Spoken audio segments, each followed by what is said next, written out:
When we would do like the walk, the stairs and the walk and the guards are there, I mean, they were terrifying. They were properly terrifying. Like, I hated them. Could you tell the time while you're in there, all the time of day, or were you completely blocked off from that? It's hard to tell.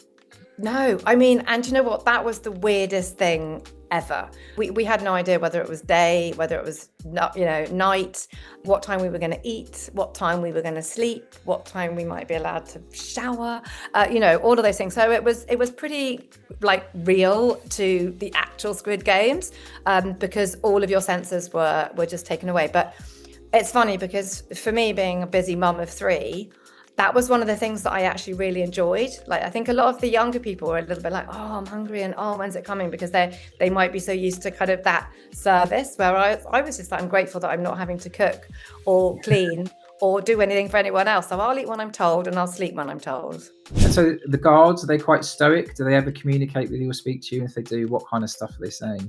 No, I mean, they were terrifying. They were properly terrifying. When we would do like the walk, the stairs and the walk and the guards are there, I actually, like, properly at those moments felt kind of like I hated them.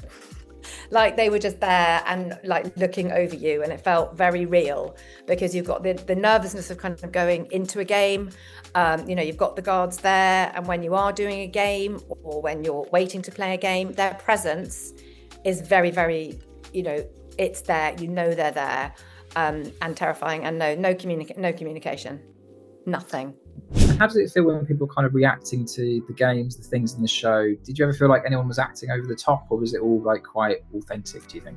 The people were put on that show for a reason. We've all got good characters. We've all got different traits. There were definitely some who I'm sure, you've seen it, made more of a thing of it. But that makes the show, and it makes great TV. And I know that sometimes that annoyed people. Certainly a couple of people I might have found a little bit grating. Some of them want to be actors and actresses. So, they can act well.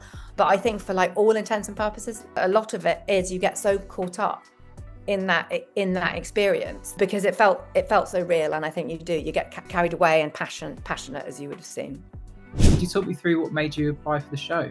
I got a message on Instagram highlighting the show to me, and I was quite curious about it because, being very honest, my kids had watched Squid Games, my mum had watched Squid Games, and at that point I was like, oh, I'm gonna have to watch it.